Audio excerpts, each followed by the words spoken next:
What is up, everyone? Welcome back to Let's Play Amnesia: The Dark Descent. Last time we broke out of prison, and today we are going to be tackling the cistern to head into the sewer system. So you used the drain sewers as a means of transport? Yes, they were built to divert water from an underground spring, and are quite spacious. It seemed only natural to incorporate it into the overall structure. But we won't be using it. Not today. The flow is seasonal, and when the spring runs dry, the damp tunnels produce a rather poisonous type of fungi. There is an antidote, of course, but we won't be bothering with it today. Come, this way instead. We're almost there.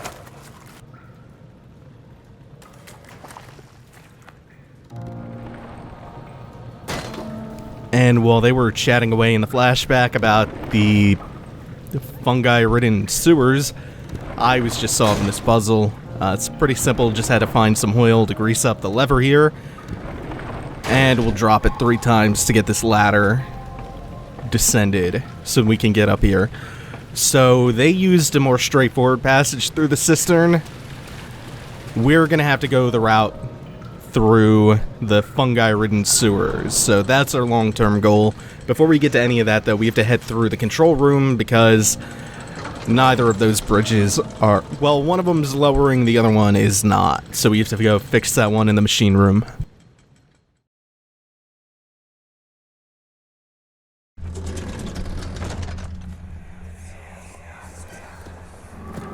Herbert, how did we find this place?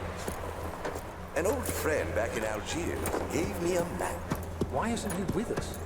Didn't he want to come? He wanted to, Daniel, but things don't always turn out the way we planned.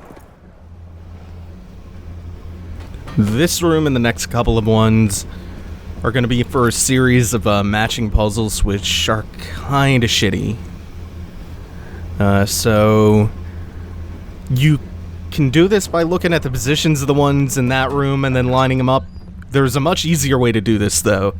When you're turning the valves to lower and lift them, you can just listen for an audible click. Whoops. And this room, because it's a puzzle room, is totally safe.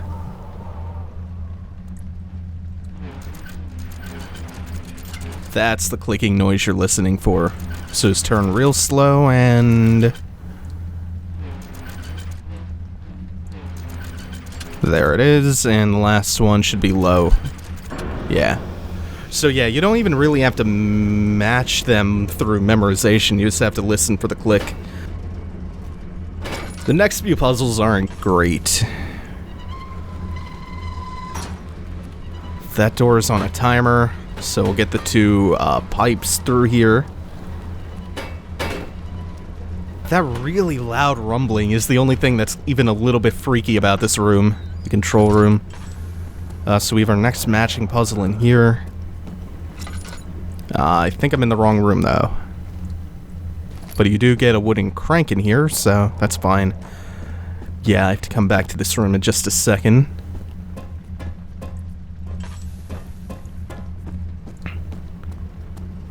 It's the room directly across from this one that I need to match the levers in that room up to get that little...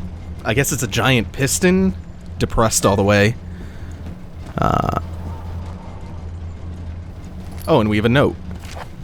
Let's see. The work I put into this machine is unequaled by the reasoning of any man. Forced me to build the thing almost 100 times larger than the delicate contraption it tries to emulate. The flow of tamed lightning crudely replaced by pressurized steam pushing its way through pipes and turbines. Oh, tamed lightning is so good. It shames me to think of what the inventor would have thought of my monster, where he works with a magnifying glass to carefully fix all the parts. I push 5 men to erect a tower of wrought iron in the hope it will have the tiniest hint of the power found in the Traveler's Locket. The Traveler's Locket... Hold on, actually... Okay, I got... Whoops. Gotta get this up the steps real quick, and... Down, up, up, down. The Traveler's Locket... Part of that note is not really expounded upon that much in game. So I'll just go ahead and say what it is. The Traveler's Lock is a device that's used to travel between worlds. And that note was Alexander's, so he's erecting this huge wrought iron tower down to do the same work that this tiny little locket could do. And we got hints up until now about it that he's not from this world. Whoops. Is that you? What are you doing? Oh, and now he's just addressing us directly. From where? I don't know. Yeah, he's trying to return from where he came. And it paints him in kind of a different light. Like, yeah, he's a manipulator, he's a torturer, a murderer, but it gives him kind of a good motivation, and we'll see more of that later. He is a horrible, monstrous person in a way, but I think that does a really good job of contextualizing his actions, of trying to get back home. Okay, so we fixed everything in the control room. Taking one last look around, making sure I didn't miss anything. Now we're good to go. When we try to go back through that door by turning the lever, though, it breaks off. That's why we got the wooden crank, though. I don't know what the point of that is as a puzzle, but... oh well, maybe it's just to restore a little bit of sanity in case she lost too much on the way here. Like a little extra gimme puzzle. Alright. Now we can head back out into the cistern, and we can lower the other side of that bridge.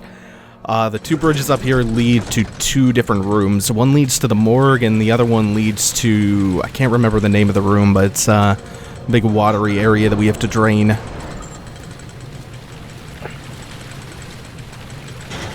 That one, though, still doesn't come all the way down. We'll deal with that later, because that's the... oh, this...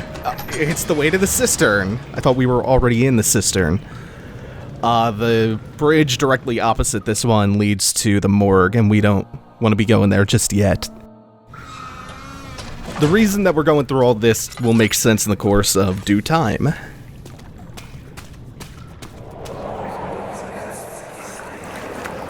You're conserving water from the spring. Yes, it enables me to control the water in the drained sewers to some extent. Also, it can be used for all sorts of purposes. Like for drinking. Well, that too. But mostly to run different machines. Ah, like water mills. Exactly.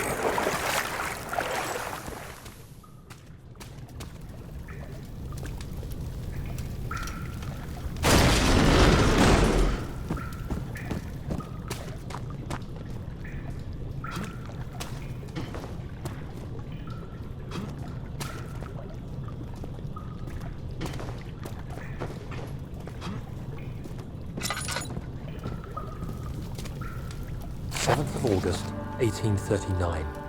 There is no denying that Alexander puts a lot of faith into what I can only describe as magic. I'm not surprised. Even while traveling across Europe, I assumed I would have to embrace the supernatural to save my mind and life. As a novice, I do everything in my power to stay focused and not dwell too much on my own doubts. Alexander woke me up early and told me it was time we got started on our work.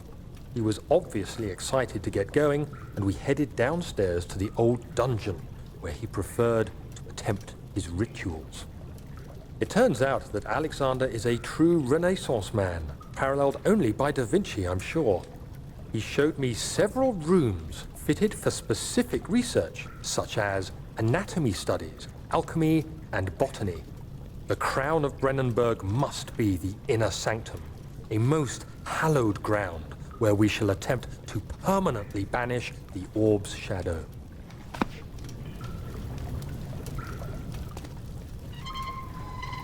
Okay, so that's our first drainage valve. And there are three down here. What makes this particular part of the level so scary is because of that water-dwelling monster from earlier, the invisible one, the Cairn. It's kind of down here. It's one of the more interesting You can hear it there, splashing around. It's one of the more interesting sanity effects you come across in this game. If you come in here with high sanity, you can hear it splashing and growling, but it can't attack. If your sanity's low, though, it can actually hurt you. I don't think I'm gonna get hurt by it, though. Before I continue on, I'm actually gonna come across the bridge on the left, because there's something... Oh, there's oil in a tinderbox. There's also this, though, this chamber that's slowly filling with water, and you can hear moaning and crying coming from inside it. We'll check back on that later, as we turn more of the valves in here. Of which there are 2 left. Ooh, even when it can't hurt me, it still freaks me out hearing it. August 1839. I could never be certain until today that I was on the right path. Using my orb, Alexander managed to channel its power unto us. The inner sanctum flared with blue, fiery light, and I could feel the same things I felt in the dark chamber in Algeria. It was like standing in a mad whirlpool of impressions. It was terrifying, but Alexander kept calm and wielded strange tools of science in order to tame the storm. Suddenly, the blue light was stained by strains of red, and the walls burst with pulsating tissue resonating with the scene. Alexander quickly covered the orb in some cloth, and the unspeakable thing vanished. Apparently, the orb's shadow is closer than Alexander thought. He said I should prepare for a warding ritual tomorrow. I'm not sure what he expects, but I have a bad feeling about this.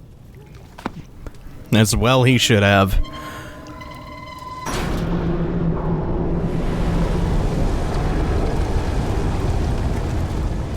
We've 1 valve down here left. None of the areas in this level are... Well, I'm gonna have to go into the water for a bit. We're gonna find out now. Yeah, it's splashing around and growling, but it's not really coming after me. These levels aren't particularly dangerous, aside from a little bit of steam here. Classic hazard. But they still manage to be really creepy. And that should be the last. No, that just turns the steam off, never mind. Still have to cross a little bit.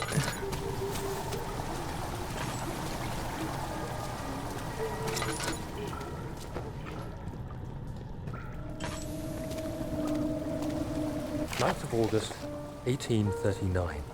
It is still early, and Alexander is busy preparing for the ritual later today. Seeing him this worked up makes me question why. What does he stand to gain? I realize he is curious about it all, but surely there must be more. Is he so foolish he will attempt to tame the power of the orb? I must admit that yesterday, when Alexander flooded the inner sanctum with blue light, I realized we had but graced the orb's true potential.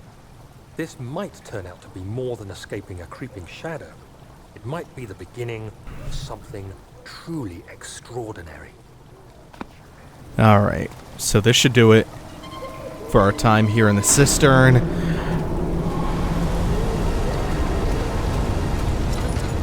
All of the water's been redirected, so we've completed 2 steps on our journey down into the sewers. We're gonna go... just being in the water. Even when I know for a fact that I'm not gonna be attacked, it's still putting me on edge.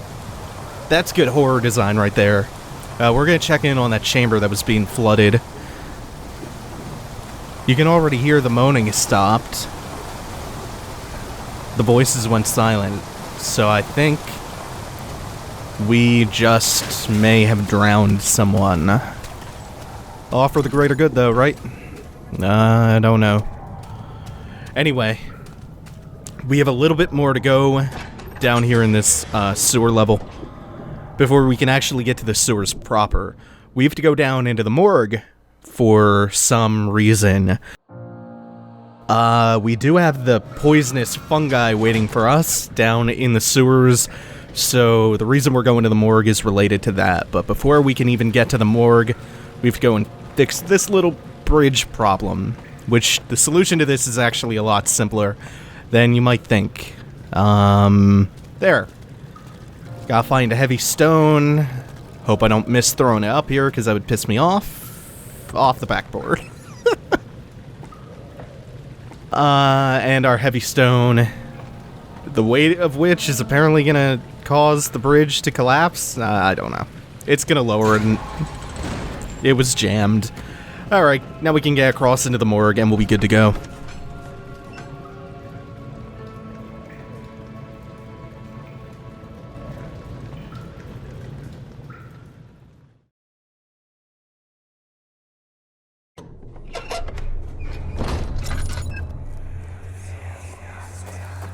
Do you see, Daniel? It has yielded. What? The shadow. It has? For now. Come, let's get this out of here so we can get some peace. Yes, let's. Where to? Just down the corridor to the morgue. Are there more dead men there? You did well, Daniel. Come, let's get going. I don't know what they were doing down here in the morgue. The reason that we're coming through here is to look for a way to bypass the poisonous fungi in the sewers. Also, another skull with no lower jaw. That's going to be kind of important. What happened? Why are all these dead? Where am I? What's happening? Help! Anybody! Help! Holy shit. That was disturbing. You see all these scratches on the wall, bloody scratches. Like they were clawing at the walls so hard to get out, they busted their fingers open. This is ridiculous. Why doesn't someone get to this room? Hey! Anybody! Am I all alone here? Help! Help! I'm so tired. If I sleep, will I wake from this nightmare? If not, I pray my Heavenly Father will take me in my sleep. That's easily the most disturbing flashback we've had. Did you think happy things were coming when we went down into the morgue? Shit. Let's see. The sewer is a means of transport, and it's plagued by, again, peculiar poisonous fungi, and the sickness affects the entire body. Wish they went into, like, the really messed up details of it. The prisoners die quickly, and it contaminates their vitae. So Alexander is going to start working on a vaccine immediately. That's what we're up here in the morgue for. He was doing experiments on the cadavers in the morgue to find some kind of vaccine for the fungi, the poison, the plague outbreak. Vaccine trials. The vaccine's enabling my men to work in the fungi-ridden sewer, but the procedure proved difficult, and only a few servants got vaccinated. I will eventually have to create more of them to keep my experiments running. Injection of vaccinated blood works as a temporary shield. Okay, there we go. That's our objective here. I fear for Daniel, for he is reckless. He is tainted by the approaching shadow and will not be able to pass the gate. Will he be able to accept this in the end? My love, I've seen evil in him. How am I to trust him with the truth? What cruel irony that I have to do unto him what Agrippa did unto me. That's very interesting coming from Alexander. He sees evil in Daniel. I hear you breathing, Daniel. Do you hear me? Have you changed your mind? And that's Alexander talking to us directly again. Yeah, he sees evil in us. He doesn't see it in himself, though. He sees his motivations as being pure. Even with this clearly horrific stuff that he's doing, the torture to extract vitae.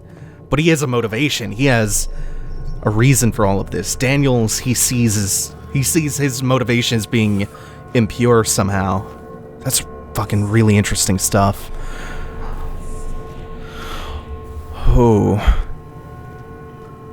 Yeah, the morgue is a heavy, heavy place. Alright, so we have pretty much everything we need, as far as I know. Rigor mortis is set in, but the body is otherwise still pretty fresh. So first of all, we're going to drill into his head. We're going to insert the copper tube, and then the needle on top of that, and jab ourselves on it. And that kind of acts as a makeshift hypodermic needle. For all intents and purposes, we are now vaccinated, so we're— FUCK! Oh, Jesus!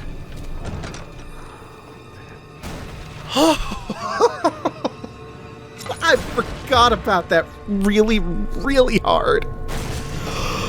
Oh. Okay. Oh, shit. This is a really bad hiding spot, too. Oh, what am I doing? I think it may have left me alone. Oh, I should have seen that coming. I should have remembered that. Yeah. That's about the sanity level I'm at. Jesus Christ. Oh, it was a really good idea to replay this years later because I remember so few of these jump scares. And even without the jump scares, like, the atmosphere gets you on edge enough, whether you remember or not. Oh, you're so good, Amnesia. Okay, is that brute still out here? And that was a brute. The more dangerous, hazardous cousins of the servant grunts. Fuck, it's patrolling away now. God damn, that got me good. Good job, Amnesia. Whew. I love that. Oh, you got me. Alright, so now we're good to go. We're vaccinated against the plague born from the poisonous fungi in the sewers, so now we can actually come down here. We've completed all the steps that we need to. Redirected the water, vaccinated ourselves. Yep. Now we delve deep into the sewers to pass on into the inner sanctum. Whew.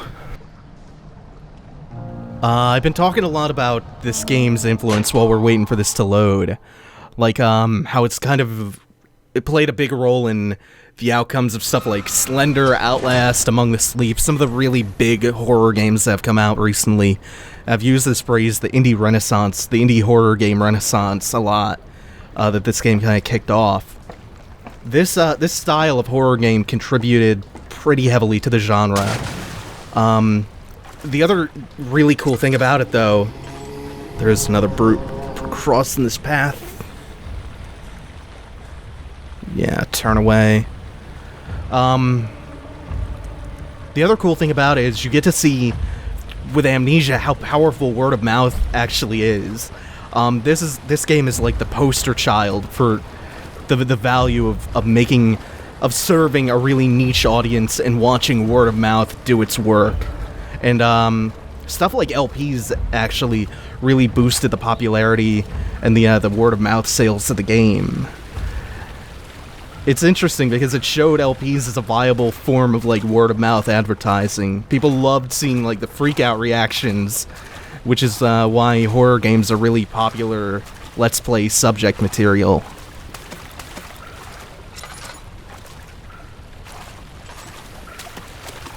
And the game wasn't just hugely influential in the horror space, it also saved Frictional outright. I think I mentioned earlier. It saved Frictional in a big bad way. They were in a pretty dire situation in around the late 2000s. So the Dark Descent was being considered for development back when the second Penumbra game was in development, and they were kind of already banging their heads against the wall with finances then, and that was like 07 or 08. Don't quote me on that exactly. Paradox helped them out. Oh, shit. That's another brute. Can I get in here in time? I should shut this anyway. I don't know if it's coming or not, but yeah. So they helped them publish it, but they were still in a lot of financial trouble. And by that time, Black Plague was out and it was generating sales, so they were thinking once that was out of pitching like this Saw torture porn like equivalent of Super Mario is the way they put it, to Paradox, who helped them publish Black Plague. But Paradox wanted to wait until the expansion for Black Plague was out. So instead they pitched it to the Nordic Game Fund, the same fund that helped Among the Sleep, or... No, I'm sorry, that was the Norwegian Film Institute I'm thinking of. Anyway, they get like 40,000 euros through the Nordic Game Fund. And that was back when the game was pitched as Lux Tenebris or Tenebris. Then it was later named as Unknown, then it finally became Amnesia: The Dark Descent. But that was years before the game came out, though. So eventually their money started to dry up, and they went back to hunting for publishers and negotiating with Paradox and stuff, and they were trying to secure loans from banks, and they were having massive issues doing all that. So finally they get a deal going with Paradox, and they had to break the contract a month later, and then they were out of money again. They had enough to pay 1 month's salary for a team of like 4 or 5 people. I'm gonna shut up for a second while the splashback plays. What's happening? What are you doing? Let me go! Please, don't take me! Nobody ever return!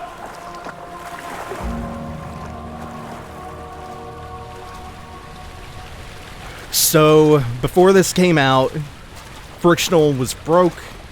They couldn't get loans, they couldn't get investors, they were having issues finding publishers.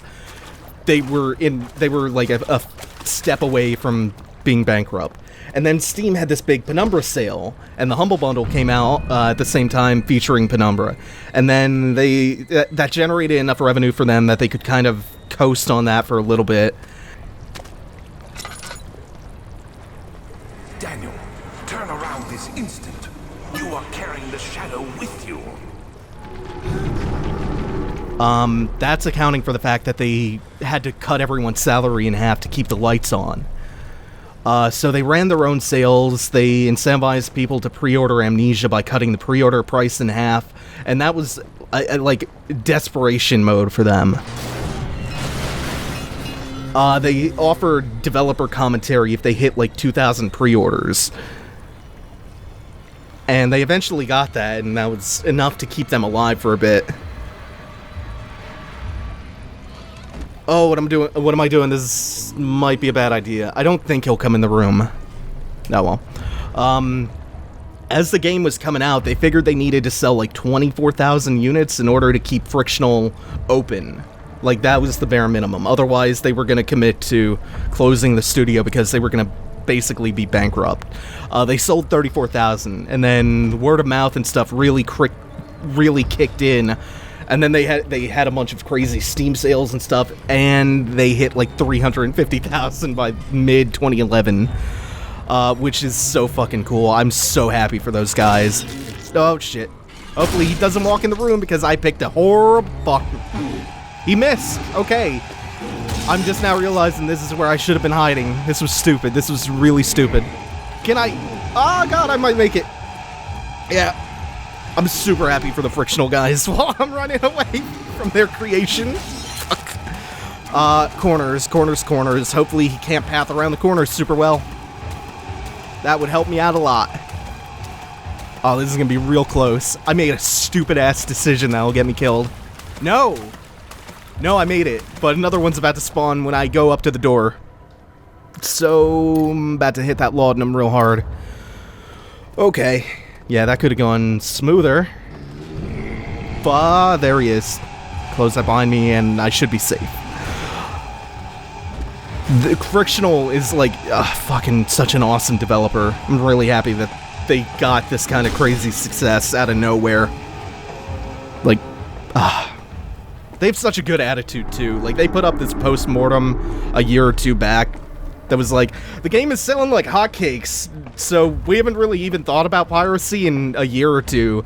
And I'm sure it's being pirated, but, like, fuck it, it's not an issue. Like, not in those exact words, but, yeah. They put up a blog post like, yeah, we haven't even thought about piracy in over a year or something. It's not an issue. Doesn't deserve more than a footnote in this kind of celebration post-mortem. Yeah, Frictional's fucking awesome. I love them. Really cool guys. But now, though, we are approaching kind of the endgame of the Dark Descent. We don't have that much left, actually. We're on our way to meet a character who we've read about a little bit. I don't think I can do anything in this room yet, can I? There is a barrel of oil, though, which is kind of handy. 9th of August, 1839. I can't stop sweating and shaking. The warding ritual was not something of a sane mind. I did not even realize the dungeon was still in use. Alexander had his servants bring one of the prisoners, a murderer, he told me. Alexander made all the arrangements, but he said I had to perform the ritual in order to have the right effect. The shadow could be led astray by the blood of another. Killing the man would provide us precious time. What else could I do? Alexander said it had to be done. He is saving my life. I don't have the luxury of argument. So thinking about that while Daniel was narrating his own note, the moral of the story that I just told, Amnesia the Dark Descent almost never happened. Frictional came close to just shutting down multiple times because of how many times they went broke. And if that had happened, it would have changed the entire landscape of indie games, of horror games, of survival horror, and Let's Plays in a way. Since Let's Plays weren't just good for Amnesia's success was kind of good for Let's Plays. It would have changed a whole fucking lot, and that's why I kind of bang on about how influential and how much of a game changer the Dark Descent was.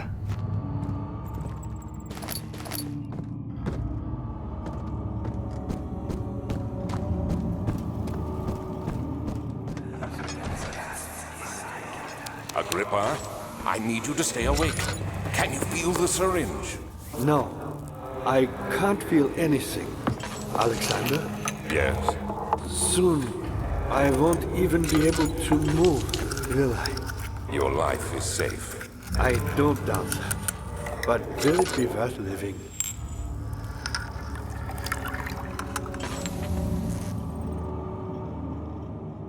And the one talking and that guy hanging up there that we're coming up to is one Heinrich Cornelius Agrippa, who we'll talk to next time. Thanks for watching, everyone. Take it easy. Have a good one.